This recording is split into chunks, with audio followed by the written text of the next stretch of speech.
So we have an amazing presenter coming up. She is a mechanical engineer. She's a scuba pilot. She is just fantastic in all ways. Erika Bergman is joining us. Make sure her mic. Am I off mute now? No, you are good to go. I accidentally unmuted you, but now you're unmuted. So where are we talking to you from? I'm in Victoria, BC, Canada. Oh, nice. And for the very first time, we have not only one snowflake, but we have about a foot of snow outside. And I don't know if you know this, but we are not a snow town. This is the West Coast. So everyone's freaking out. And I'm hunkered in with about a foot and a half of snow in my car, which I have literally never seen before. So you're getting a unique winter experience for Vancouver, British Columbia, which is I am. It feels a little bit East Coast, which I don't know. West Coast, best coast, man. You know. West Coast. Well, I mean, I would beg to differ, but that's just we all have our favorites. So I'm going to go ahead and bring up your presentation because I'm curious to learn what you've been working on, and more about what you do beyond. Because I have a feeling it's more than just scuba piloting. I mean, there's some robotics and a bunch of other things. That's scuba. Sorry. Submarine piloting. I apologize. That's all right. There was that one scuba event, so I forgive you. Well, and I imagine it's are you scuba certified, or is that not something you have to do to do the piloting? I am, but I'm spoiled, right? I'm a dive diva. I have a machine that carries all of the equipment for me. It keeps me warm and dry. I can eat a granola bar and talk to my friends. So why would I ever go scuba diving? So that's the new title I think I'm going to use whenever I get to introduce you now is just Dive Diva. I hope you're okay with that. Okay, great. We've decided it here, everyone. She's a Dive Diva. Her deepness is taken, so I'll take Dive Diva. That's fair. That's a good one. All right. Well, I will let you get to telling everyone all about what you do as a Dive Diva. Yeah. And check back in afterward with some questions. So if you have questions, of course, please everyone comment and let Erika know. So I'm going to try and concisify to kind of get us back on track. But my plan is to talk for about 20 minutes and just have submarine story time and then answer hopefully any and all questions you have about the ocean.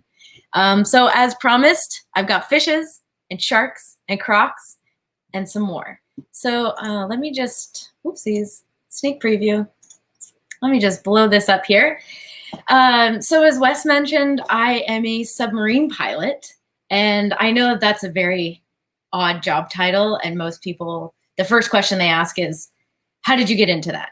And the short answer is through the hatch. And the long answer is I actually started out, I wanted to be an astronaut.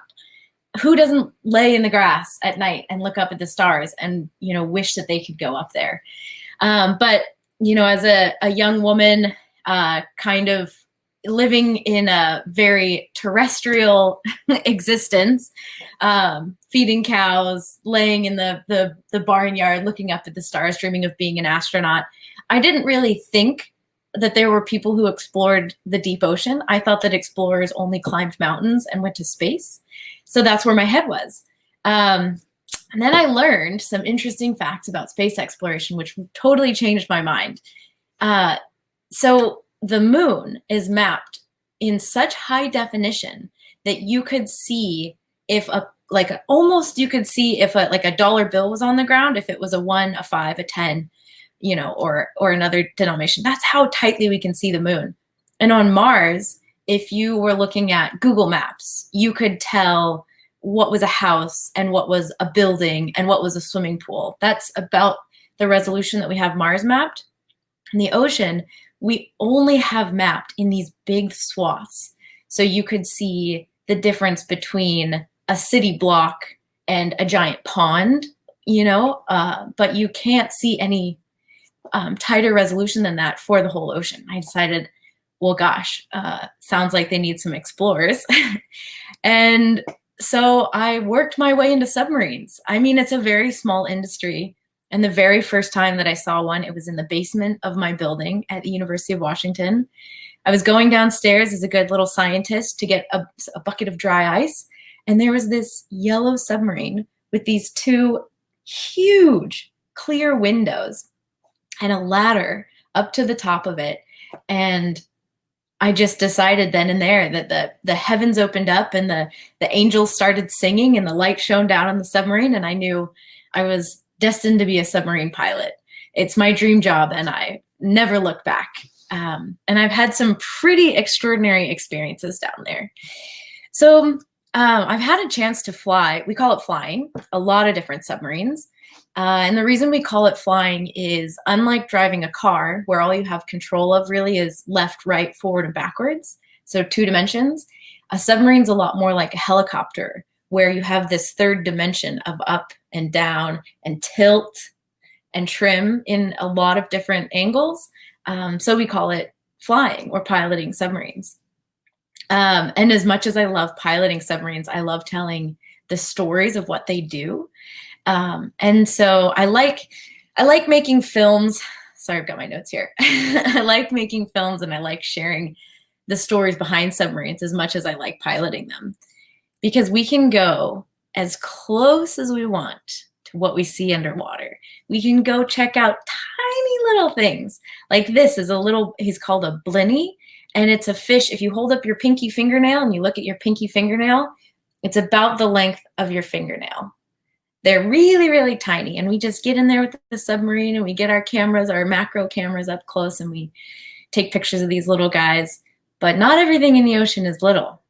Some things in the ocean are real big. So this is a buddy of mine, actually, Randy. He's in Guadalupe, and they are diving with great white sharks. And let me tell you something about the ocean. It is just as curious about you as you are about it. And so we get lots of visitors underwater. And these sharks, so this was a couple of years ago, and these sharks were so interested in the submarines that I'm still buffing scratches off the windows. Not from the sharks, running into the submarine. They just get really, really close and then brush along the window. And their skin is covered in these, they're called dermal denticles, but these, scales, for lack of a better term, and they're quite sharp on the edges. And they just leave hairline fractures along our nice, precious, clear windows. So all these years later, the sharks have still left their mark. And sharks are really fun underwater because they have a sensor in their snout, which can detect electricity. And so a submarine is an electric vehicle. And so, of course, we have a little bit of electrical signal that is coming off the submarine into the water. So the sharks get really interested, and they're wondering, they notice this signal, and it's a lot bigger than a fish. So they know that they don't want to eat it, but they also have no idea what it is. So they got to come in for a closer look. The ocean is very fun, full of a lot of various curious creatures, and you really have to know how to interact with them. And so as much as I'm in the submarine, sometimes I'm outside the submarine, swimming or scuba diving to make films about the deep ocean or the shallow ocean. And you have to learn how to interact with these creatures. So one creature that I had to learn particularly how to spend time with was this guy. So this is a crocodile. It's an American crocodile in Cuba, and his name is Nino. And as you can see, Nino has some really great dental work going on. I mean, just on point, very shiny, very white. Look at those gums. He looks very healthy. So Nino is this crocodile, and he doesn't necessarily want to eat you, but he's not that discerning. I mean, if you put your hand out, he might try and take a nibble. So what you learn with Nino is to keep the camera entirely between you and him. And he'll come up and he'll open his mouth and he's kind of exploring you, and he'll just bounce off of things. Not necessarily bite down, but he'll bounce off you. So this was Nino trying to fit my camera in his mouth. Didn't quite make it, but gave me the jeebies. So it's situations like these and stories like these underwater that I feel so grateful that I get to have them, and I am so committed to sharing them. And one thing, I'm really into tech and I'm really into camera engineering. So one thing I love is the idea of 360 video and virtual reality. And so I decided that one of the most important things that I could do would be to share these stories in a way that felt like you were having that story in real time for yourself. So a couple years ago, last year, 2 years ago, who knows, who cares? We took one of our submarines and mounted these really fancy underwater 360 film cameras all over the submarine, inside, outside, hanging off all over the place. And we made a film of a dive underwater in the beautiful glass sponge reefs of Howe Sound. So I'm going to give you a little preface and we're going to watch a bit of it. So this is what it's going to look like. These are the sponges. Now, I just want you to keep in mind that what I'm showing you is a 360 video unfolded. So it's like looking at a map of the world. It's a circle and it's just been peeled open. So it's going to look stretched in the corners, but just imagine that you're seeing it in 360. So Wes, if you wouldn't mind, will you share a little tidbit of a dive underwater?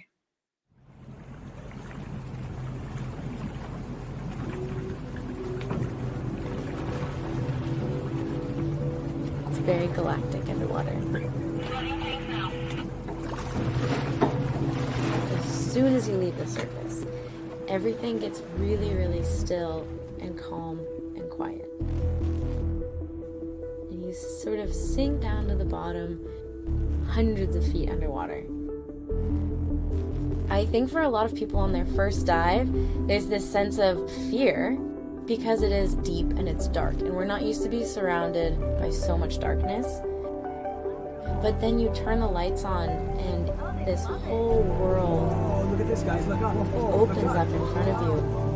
You instantly lose your fear because it's just way too cool. It's way too cool to be scared of.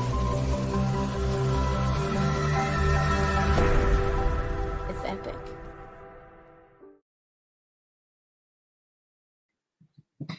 So that's a little piece of a dive underwater. And if you want to see the whole thing, that 360 video will be available online. It's one of the things that I like to produce to help take people underwater. So you'll see that whole story. It's about 5.5 minutes long, and it's going to take you 500 feet deep on the glass sponge reefs in Howe Sound in Canada, up here where I live. So along the lines of sharing what I get to do with other people, the job itself is really fun, but it's also a lot of hard work. Oops, I got to reshare here. Oh, give me 1 second. Of course, Keynote has to crash. Not a big deal. We got a good look at some video. We got to go swimming with you and like see glass sponges. I mean, that's pretty freaking cool. Well, I've got it back up again. Okay, there we go. I'm going to grab it for you. We're good to go. And it is all you again to tell us more about, what you're doing and glass sponges maybe. What are those? Yeah. Okay, so oopsies. Let's go back to the great white. Okay, so we're on these glass sponges, and it is a really incredible experience. And there are so many dive sites all over the world that are worth exploring. And so one of them that we're working on right now, which is very exciting, is actually in the Bahamas. So this is the little submarine that I pilot in the Bahamas. Its name is Nemo, and it has a matching identical sibling called Nomad. So when we're diving in the Bahamas, we dive on this bank. It's called the tongue of the ocean. And if you look at a map of the deep ocean, you'd think of the Bahamas and the Caribbean in general as quite shallow, but there's this piece of the ocean that's very deep that swings up into the Bahamas. And when you have really deep ocean and a wall and very shallow ocean, it means that all these deep sea creatures come up the wall to eat things. So it's this really, really incredible dive site. And we're setting up an operation. We're going to be there potentially for a whole year. As soon as kind of COVID settles down, we'll start taking people on dives again. Right now we're setting it up, but it's been really fun. It's a lot of long hours. So this is Nemo and Nomad. On deck, I would say probably somewhere around midnight. We've finished diving for the night. We're doing the post dives on the submarines, which is not a very glamorous job.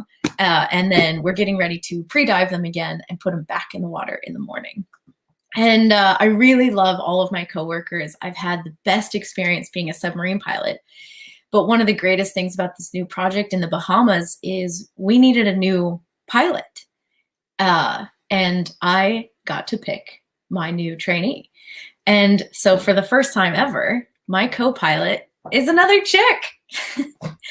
So we brought on board another mechanical engineer out of San Francisco. She works on robotics, and she's a marine engineer.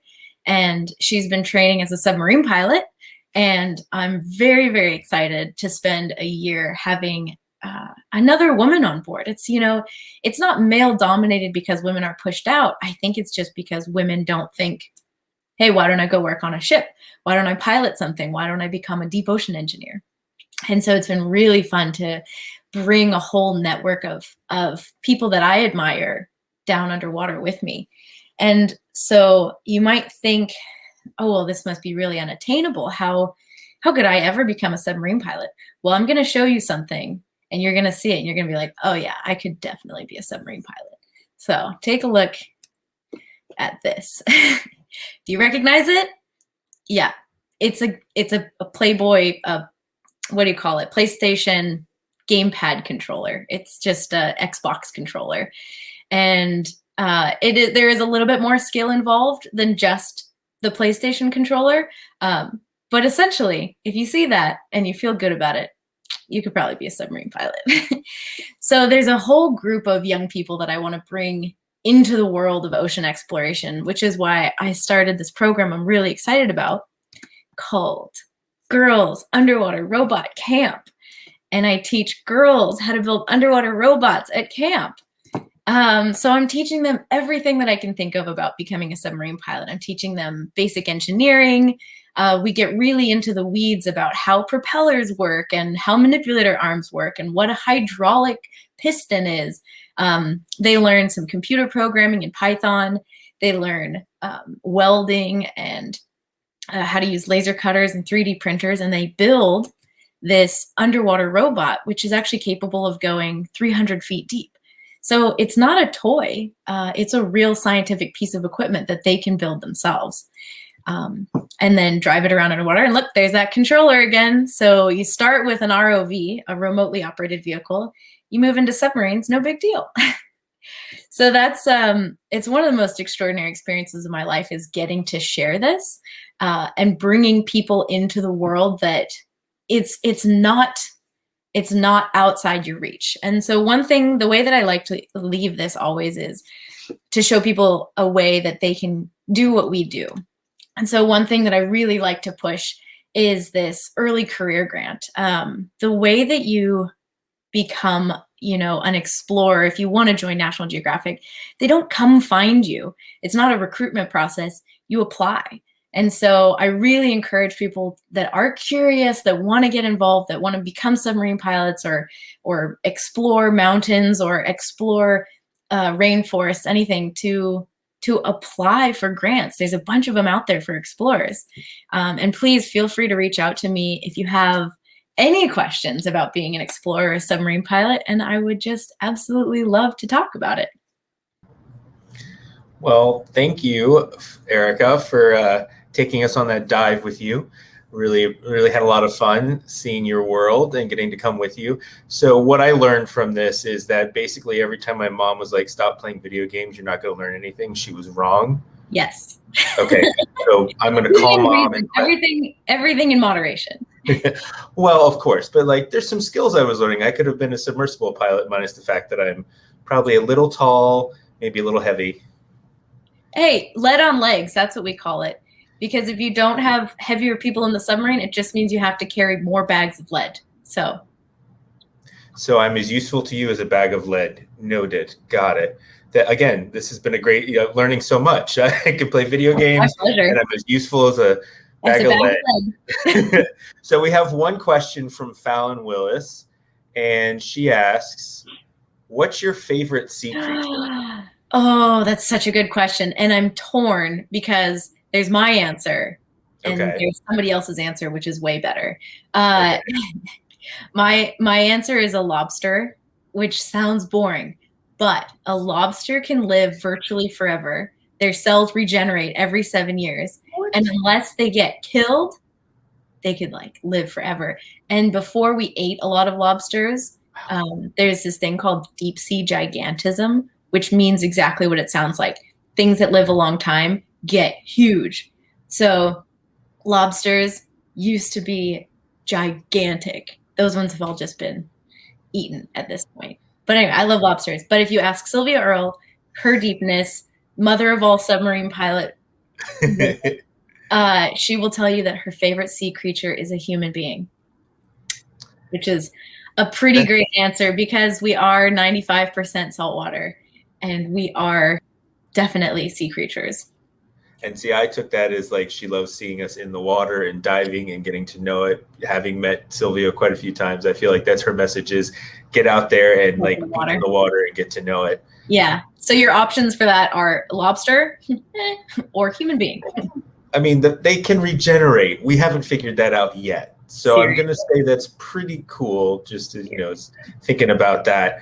So if you're going to be in the Bahamas, are you planning on making any more VR videos, any more things that we could be able to check out or feel like we're going diving with you? Yeah, well, I'm just sort of trying to decide right now what we're basically building this substation from scratch, and so it can be anything we want. And I'm trying to decide right now between having like a live camera underwater so you can watch the submarine go and come back, that's or so cool. maybe just being really active on TikTok and doing lots of videos on TikTok or making a little web series. I don't know. It's up in the air. If anyone wants to make a recommendation about what kind of content they'd like, now is the time for input.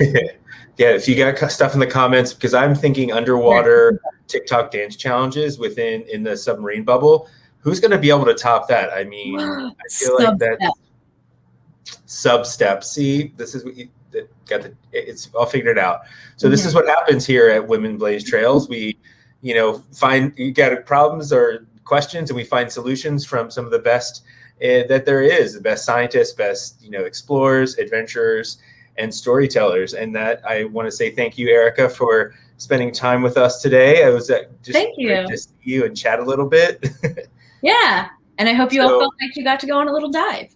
I mean, I know I did. I felt like it was great to have that video clip because you really got to feel like that moment where someone reaches out through the dome is just so cool. So as someone who's not scuba trained, I think I'm going to have to come for a dive with you sometime, maybe down in the Bahamas once we can all travel again. Please do.